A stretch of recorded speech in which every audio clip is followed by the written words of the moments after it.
Assalamualaikum warahmatullahi wabarakatuh. Perkenalkan nama saya Siti Nurjana, calon guru penggerak angkatan 8 SD Negeri Sindang Barang 05 Karangpucung. Salam guru penggerak, salam bahagia. Pada kesempatan ini saya akan mencoba mendemonstrasikan kontekstual pemikiran menurut Ki Hajar Dewantara dengan tujuan pendidikan adalah menuntut segala kodrat yang ada pada anak-anak agar anak-anak mendapatkan keselamatan dan kebahagiaan yang setinggi-tingginya, baik sebagai manusia maupun sebagai anggota masyarakat.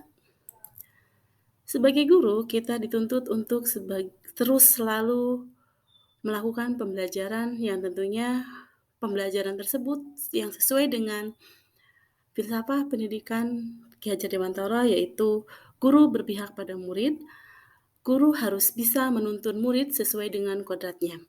Sesuai dengan kodrat murid, tentunya kita sebagai guru harus pandai-pandailah menyikapi keadaan zaman dulu maupun sekarang. Tentunya sebagai guru, kita harus menuntut murid kita untuk menjadi murid yang memiliki pengetahuan ataupun intelektual yang tinggi. Adapun pemikiran yang sesuai dengan filsafat pendidikan Ki Hajar Dewantara yang mempunyai semboyan tentang pendidikan ataupun tentang peran guru, yaitu Ingarsa Sungtuhodo, yang artinya di depan memberikan contoh pembelajaran sesuai karakteristik murid-murid yang berbeda-beda, yang tentunya memberikan teladan bagi murid yang baik. Kemudian yang kedua, Ingmadya Mangunkarso, yang artinya di tengah memberikan harapan.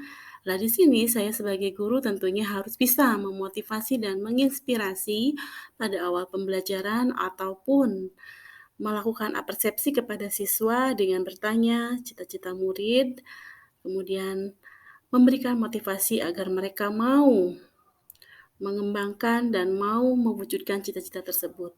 Dan yang ketiga adalah Tutwuri Handayani, yang artinya di belakang memberikan dorongan dengan pembelajaran dan mengajarkan dengan berorientasi pada siswa sehingga membentuk nilai yang bagus dengan hasil yang sesuai yang diharapkan sesuai dengan pembelajaran Ki Hajar Dewantara. Pendidikan yang berpihak pada murid ataupun berorientasi pada siswa tentunya dalam mengadakan ataupun melakukan pendidikan tersebut harus memberikan kebebasan pada siswa. Jadi kita di sini tidak boleh meniru ataupun menuntut siswa sesuai dengan keinginan kita. Berarti siswa juga harus mempunyai nilai aktif, kreatif dalam belajarnya dan selalu berinovasi dan berkolaboratif dengan teman yang lainnya. Kemudian berpikir kreatif dan inovatif. Nah, disinilah makanya kita dituntut ataupun memberikan kebebasan kepada siswa agar siswa itu bisa berpikir kreatif dan inovatif. Dan yang ketiga yaitu harus disesuaikan dengan perkembangan zaman. Yang tentunya kita harus mengikuti perkembangan zaman sekarang, yaitu sudah menggunakan banyak sekali teknologi yang dapat menunjang pembelajaran kita. Tentunya dalam pemikiran Ki Hajar Dewantara dan masih banyak sekali guru yang belum memahami pemikiran dari Ki Hajar Dewantara tersebut yang sehingga membuat siswa belum mencapai merdeka belajarnya. Dengan falsafah pendidikan yang sudah kita bicarakan tadi, tentunya di sini teacher center sangat tidak disarankan atau tidak boleh sama sekali kita lakukan dalam pembelajaran. Apakah itu teacher center? Teacher center itu adalah pembelajaran yang berpusat pada guru sehingga murid tidak dapat mengembangkan potensinya. Jadi sudah berbeda sekali dengan pembelajaran yang berpusat pada guru, sekarang dibalik lagi. Siswa adalah media kita untuk belajar dan memerdekakan mereka untuk belajar lebih bagus lagi, serta berinovasi dan berkolaborasi dengan siswa yang lainnya, yang tentunya sangat menunjang sekali untuk Merdeka Belajar. Kegiatan untuk mewujudkan pemikiran Ki Hajar Dewantara yaitu di sekolah tentunya kita dapat memberikan pembelajaran yang baik kepada siswa dengan mengadakan program ekstrakurikuler yang mengembangkan bakat dan minat siswa.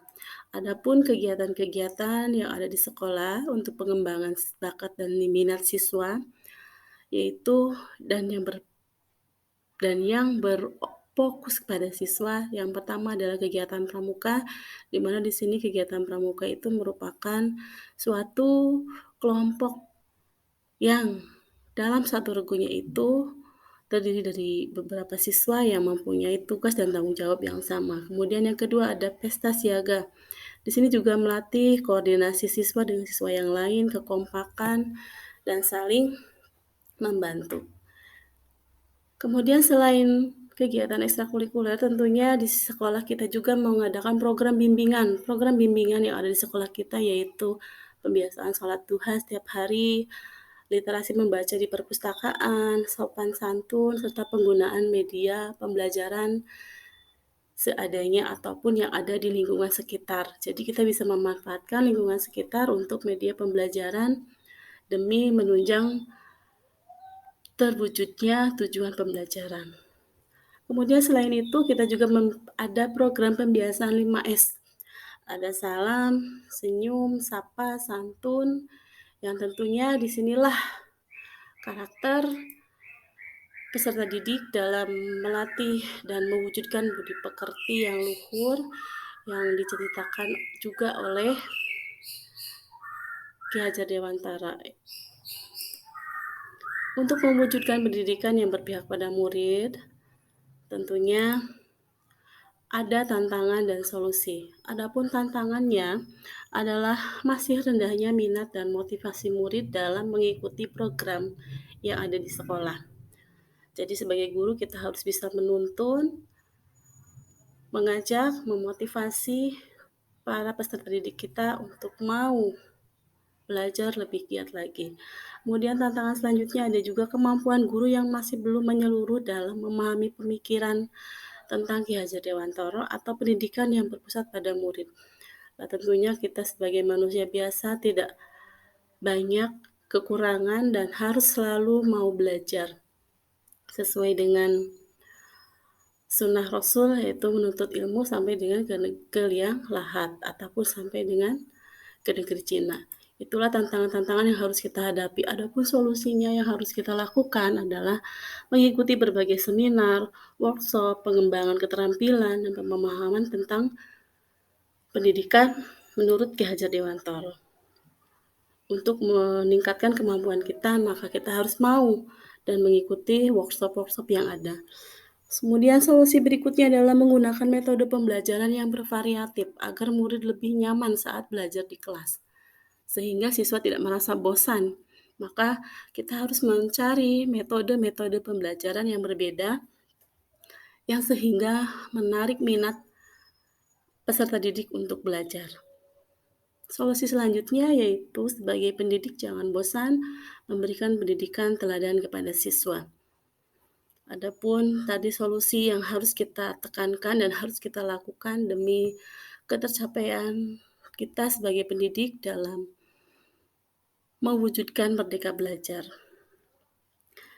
Jadilah guru yang selalu memberikan teladan, menuntun, memberikan pembelajaran berpihak pada murid, sehingga kita bisa menjadi tauladan untuk para peserta didik kita. Sekian, terima kasih. Salam guru penggerak, salam bahagia. Wassalamualaikum warahmatullahi wabarakatuh.